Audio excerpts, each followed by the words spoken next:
Hello, everyone. I'm here going to give you my interpretation of DragonForce, The Edge of the World. I have a website here loaded with the lyrics on meanings.com. And the reason I felt like doing this is because I didn't want people to get confused or misunderstand why this song is a personal favorite or that I relate to.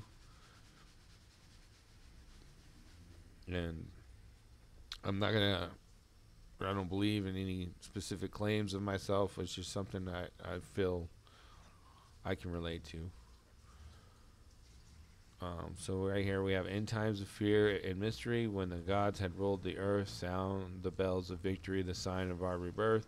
How many died in vain, like waves against the shore? No one hears their whispers anymore. So that first one is obviously relating to ancient tablets, the history of mankind. The sounds of sound the bells of victory, the sign of our rebirth. So that could possibly have to do what I believe is that it has to do with the transformation from Neanderthal to Homo sapien. Um,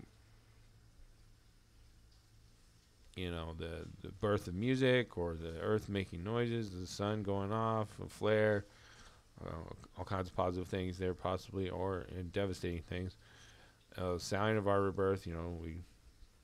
We were born into a different or a new um, self.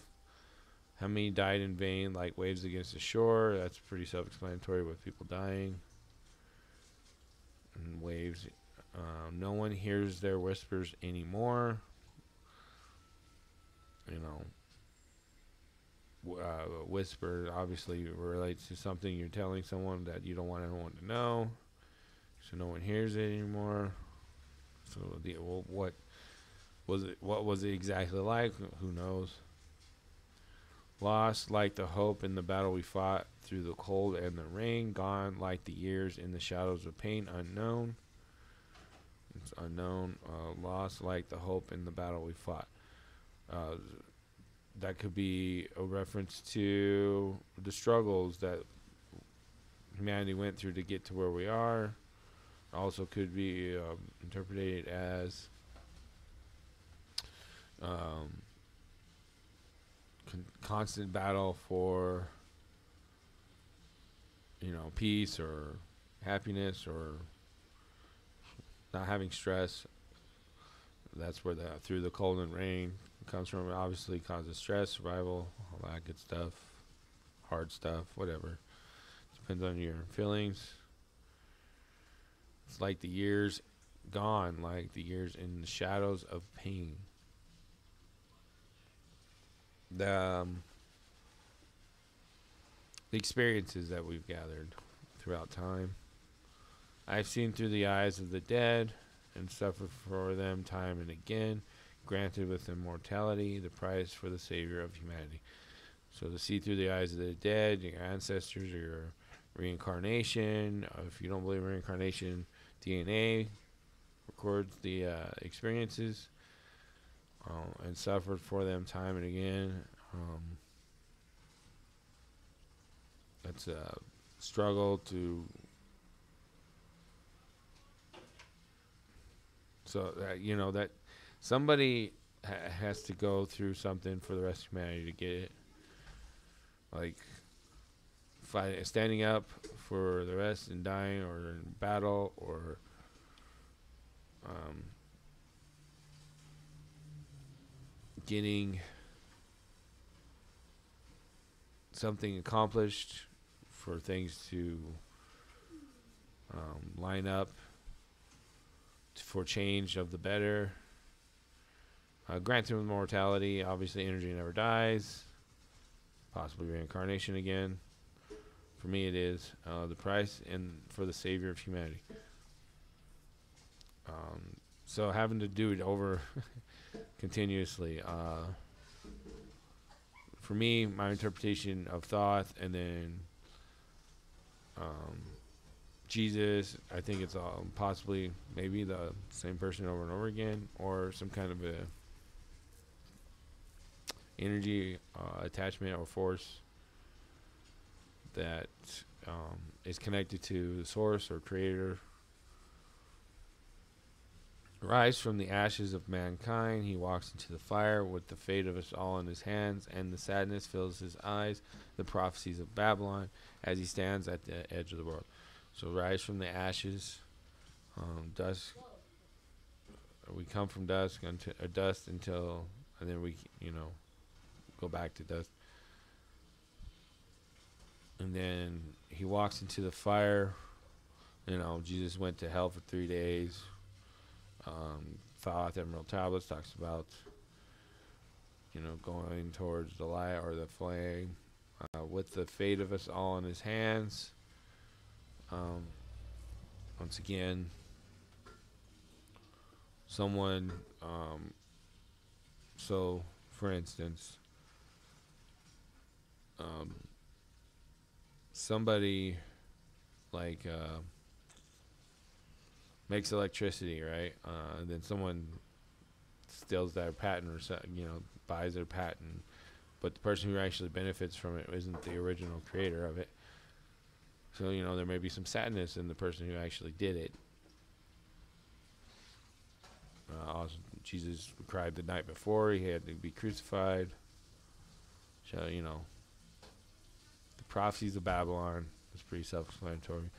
As he stands at the edge of the world. The edge of the world is like the edge of a knife. It can go either way. It depends on what happens. Making that choice to sacrifice yourself for the greater or betterment of mankind, and then long is the journey, oh long is the road. As the sun rises over the world, the quest is hard till the battle can end, but I have the power in my hands. So obviously, long is the journey, oh long is the road. Time lapse.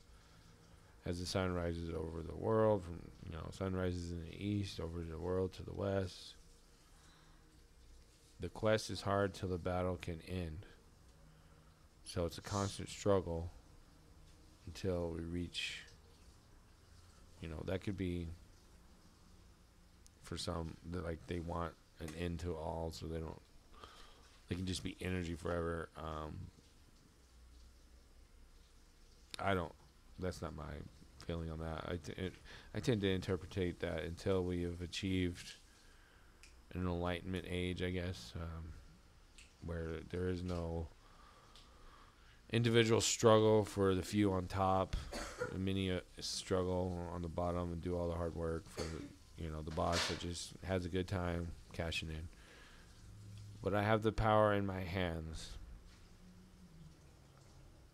That's relatable to,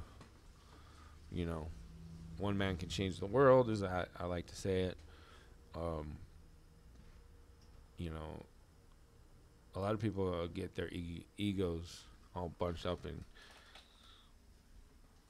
affected from, oh, well, he thinks he's better than us. Like, no. One thing I like to tell people is when I talk to you, I realize I'm talking to myself. Because I see you and me and you. And that we're all unified in some way. And then it repeats. I've seen through the eyes of the dead and suffered from them time and again, granted with immortality a price of eternity for the chosen one.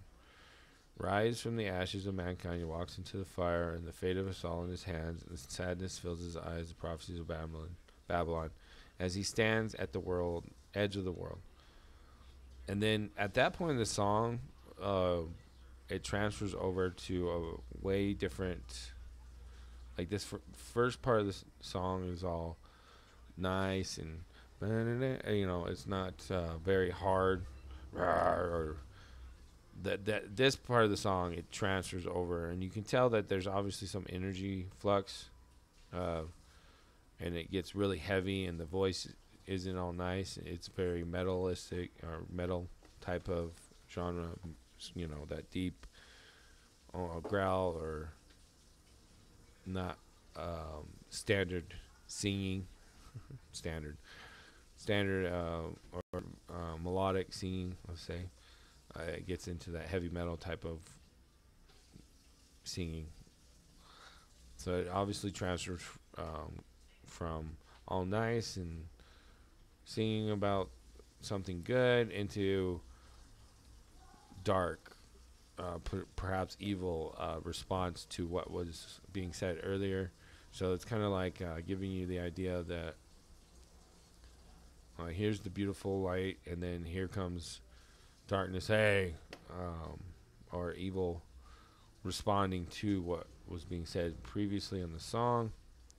Anyways, it goes, honor the god of Enlil. Silence for the beast is now the prey. Denied a chance for life. I take back what is mine. Die. That's just manipulation. Trying to get you to believe in something that's not true. The god of the Enlil, I believe, is the god of the Old Testament. So demanding sacrifice, blood sacrifice.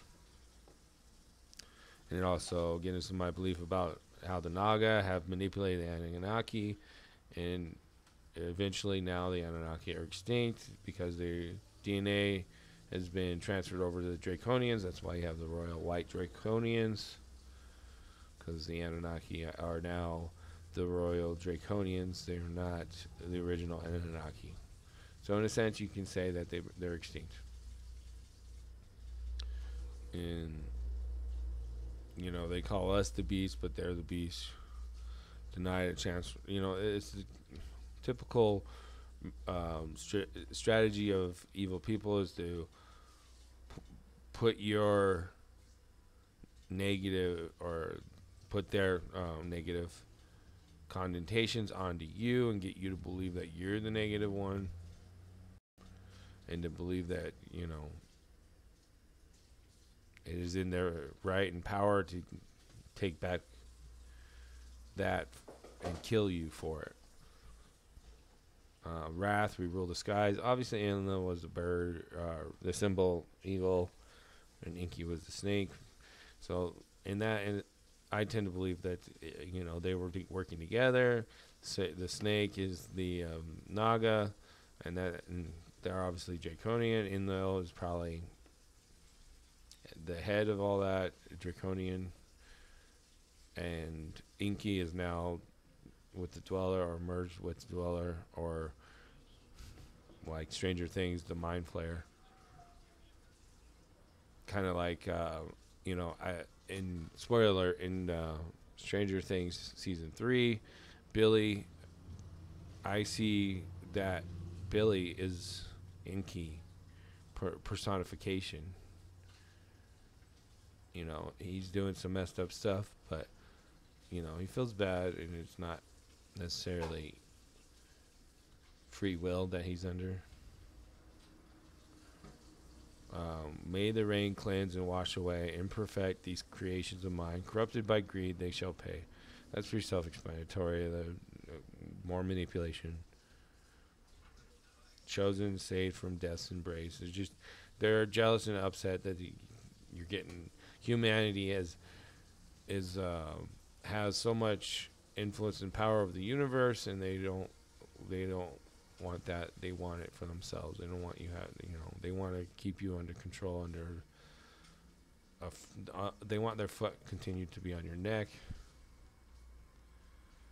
One last chance for man to change his ways, deified a place amongst the gods, saved from mankind's own demise. That's just their perception. There's no real creator or universal facts to that. That's just the opposite. Like, you have love creating photons, which a lot of this is scientific, but and they're like, oh, well, prove it. Well, I don't need to prove it. You can prove it for yourself. If you don't believe me, if you don't want to believe me, that's your choice. It's called free will. But anyways, the opposite of creation or creator or the universe, to me, would be artificial, which is artificial intelligence creating its own virtual worlds, and which a lot of people are like, oh, this universe is artificial because there's nothing but coded zeros and ones. How do you know that an artificial intelligence didn't already code everything before we found that out and overlapped itself onto the universe? And that's what you're seeing, but it's not really the true essence, the core, the foundation, the beginning of it all. So at that point in the song, it changes back to the nice melodic singing and nice guitar playing, not so heavy metal type. And it comes back to, the beginning, you know, like there's a comment down here that says, seems like it's for sure about Jesus, whether they're religious or not. So it comes back to that, savior of the humanity part, repeating itself. As you can see here, then it changes here a little bit, but it goes back to the first paragraph here, or the first verse. Sound the bells of victory, the sign of our rebirth. It says it here. At the end of the journey that for the Savior of the earth, sound the bells of victory through the signs of our rebirth. As the shadows fade away, we watch the new sun rise. No one fears the darkness anymore. So, that's a lot of people are saying, well, we're about to hit another transition from Neanderthal to human, but human to, whatever's next. Some people want to say, oh, it's cybernetics and this and that. And it's like, you do realize that a solar flare, massive enough and powerful enough, will wipe out electricity, electronic things. And they're like, well, he may merge us. And I don't see that. What I see will happen is it'll wipe everything out, and then we're going to have to rebuild after major transition die-off point. That it also could, prophecies have said, oh, we'll get like telekinesis and super, psychic powers, and we'll communicate with our minds, and that could happen too. But I tend to believe that, kind of like X-Men, or is a possibility. I don't see, there might be a few who get some kind of what we would call metal or cybernetic empowerment, but I don't see it as like we're all going to be like that. No, I see it as just a more universal empowerment, not so materialistic empowerment. Like previously, when we went from Neanderthals to Homo sapien, our minds was the real essence of the evolution. We didn't all of a sudden get some kind of metal or rock arms or rock people. It's like we didn't get really material change. We got more mental, energy change, not physical as much. I mean, we didn't need hair, or as we didn't need to be hairy animals, or we didn't need to be so strong and powerful, because our minds were able to think of better ways. So, but that's what I made this video for, so that people don't get confused or misleading or claim false things about me. Not that that's a strong possibility, but it is a possibility. So thank you for watching. Please leave a like and subscribe and share, and you have a great rest of your day.